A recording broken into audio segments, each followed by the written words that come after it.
Do you want to deal tons of damage in Baldur's Gate 3, but you find that it can be difficult to maintain advantage on your enemies to deal max damage every turn?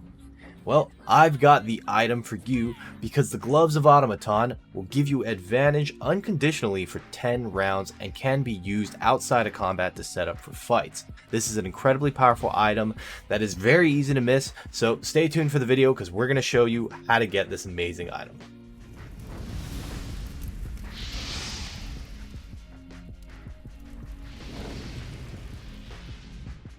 Greetings adventurers, this is Kazu here, and today I found an item that is incredibly powerful, the Gloves of the Automaton, which if you don't know is an item that essentially will give you a class action buff that lets you have advantage on all weapon attacks for 10 rounds unconditionally. This is incredibly powerful and really useful. You can acquire it super early into Act 2, as early as you can get to the first inn within Act 2. Which means you're going to have it for the majority of the game. And yes, this item does give you a buff which persists for 10 turns, so you can use it before combat. You can swap out your gloves and still gain the benefits of this effect as long as you activate it beforehand, and it is incredibly strong. It also lets you count as a construct, which means that if you have the Light of Creation weapon, which you can get in Act 1, you're not going to get stunned by it for using this weapon, so you just get the free plus 1d6 damage. It's really strong once you have the circuitry interface buff on yourself, and it also gives you resistance to lightning damage, which we don't really care about. But again, advantage on all weapon attacks is incredibly powerful. You don't need anything to set this up. It's unconditional. So this item's completely busted, and in today's video we're going to show you how to get this item. So let's get straight into it.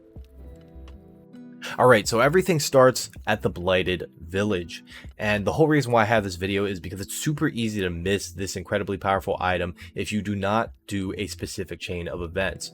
So go to the Blighted Village, go to the goblins who are abusing a deep gnome that's tied to a windmill. You can either convince them to leave, or you can of course attack and kill them all. And once you do that, you can go to the back of the windmill, and you're going to want to hit the brake lever. It is tempting to hit the release lever, and it is hilarious to do so, but if you want to get this item, hit the brake lever. Make sure to free the deep gnome. So we're going to go over to the windmill now that it's stopped, and we can free Barcus. So once Barcus is free, you can talk to him. You don't have to extort him for a reward. As long as you finish talking to him, he will head on off to the Underdark to get his friend. And at this point, you're now going to go to the Underdark. Once you get to the Grymforge, you will find an area where Nier is trapped, and Barcus is one of the Deep Gnome slaves who is working on trying to free Nier. So go ahead and free Nier. To remove the rubble, you can either use some powder satchels as well as grenades, or you can find other means through the Grymforge itself. And essentially, you're going to come up with a pretty difficult combat encounter with Nier. You can have the Dwegar assist you, and after you kill Nier, the Dwegar will need to be paid off, and you're going to have to deal with the Dwegar. Do not leave the rest of the Dwegar here standing around. You will not be able to continue the quest if you do so. Make sure to actually take care and kill or remove the Dwegar however you want. Once they are removed, then you can actually get a cutscene with the Deep Gnomes and speak with Barcus again. Okay, so now you're going to be in another conversation with Barcus. This time, you can actually make fun of him and mention that if he doesn't go to rest at your camp, he might get captured a third time trying to go to Moonrise Towers by himself. Essentially, you're going to convince him to go back to your camp to rest. You don't have to do any sort of speech check. You just have to pick the top dialogue options. And once you've done so, you can return back to your camp, and he's going to be standing right next to Astarion. Essentially, you can go up to him and talk to him. He's going to give you more dialogue about a quest dealing with the Iron Hand gnomes as well as Wolbrin. And basically, you're going to talk with him to make sure that he's going to be going into Act 2, where you can follow him along and find him as a vendor.